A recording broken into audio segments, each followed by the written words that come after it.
希伯來書第9章，地上和天上的聖所。原來前約有禮拜的條例和屬世界的聖幕，因為有預備的帳幕，頭一層叫作聖所，裡面有燈台、桌子和陳設餅。第二幔子後又有一層帳幕，叫作至聖所，有金香爐，有包金的約櫃，舉裏有聖嗎哪的金罐和亞倫發過芽的杖，並2塊約版。佢上面有榮耀基路伯的影罩着施恩座。這幾件我現在不能一一細閱。這些物件既如此預備齊了，眾祭司就常進頭一層帳幕，行拜神的禮。至於第二層帳幕，唯有大祭司1年1次獨自進去，沒有不帶着血為自己和百姓的過錯獻上。聖靈用此指明，頭一層帳幕仍存的時候，進入至聖所的路還未顯明。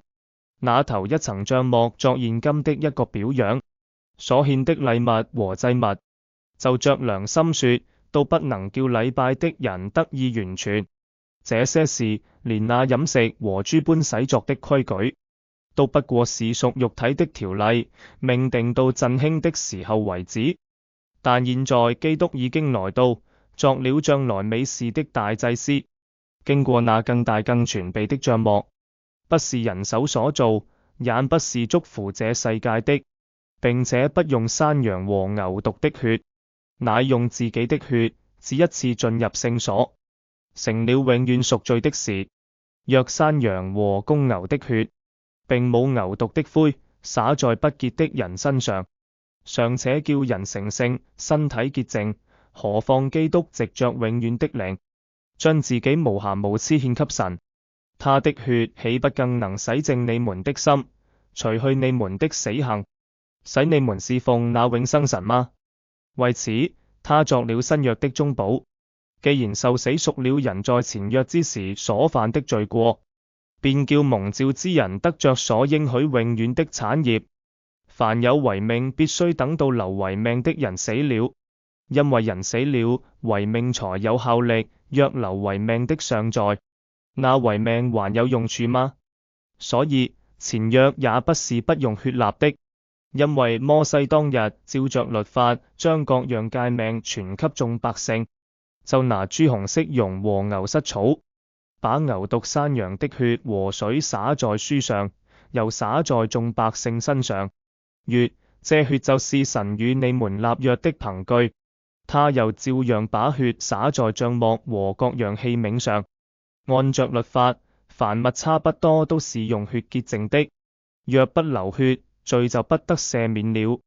基督獻己為祭，除掉了罪。照着天上樣式做的物件，必須用這些祭物去潔淨，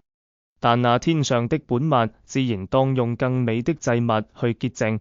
因為基督並不是進了人手所造的聖所，這不過是真聖所的影像，乃是進了天堂，如今為我們顯在神面前，也不是多次將自己獻上，像那大祭司每年帶着牛羊的血進入聖所。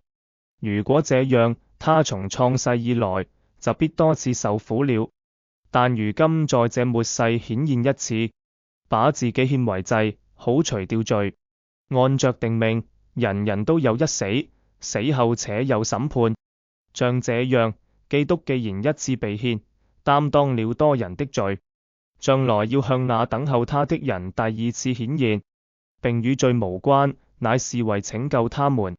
靈修主題：基督的血與新約的救贖。經文重點：希伯來書第9章，舊約的聖所與儀式。這部分描述了舊約中的聖所和祭司的制度，以及他們如何透過獻祭來贖罪。聖所的設置和各種祭物的獻上，都是神為的百姓所設立的，但這些儀式只是一種外在的表現，無法真正潔淨人的良心。基督的獻祭，這裡強調了基督作為大祭司的角色，進入的是更大、更完美的聖所，且不需要用牛羊的血來獻祭，而是用自己的血。這使得的獻祭具有永的效力。基督的血不僅贖回我們的罪，還使我們的良心得以潔淨。新約的建立，基督的獻祭使得新約得以成立，成為了贖回的中保。這段經文提醒我們，沒有血的流出就沒有贖罪。基督的血是我們得救的重要基礎。天上的聖所，基督的獻祭不僅是地上的儀式，而是進入了天上的聖所，使我們能夠在神面前有份。基督一次的犧牲，為所有人帶來救贖，這是我們信仰的核心。禱告，親愛的天父，感謝你賜予耶穌基督，讓我們透過的血得以進入你的聖所。求你幫助我們在生活中時刻記得的犧牲，並活出對的感恩行動，反思基督的犧牲對你個人信仰的意義，並在日常生活中尋找機會向他人分享這份救恩。願希伯來書第9章幫助我們更深刻地理解基督的獻祭與新約的美好，並在的愛中堅定信心，過一個榮耀神的生活。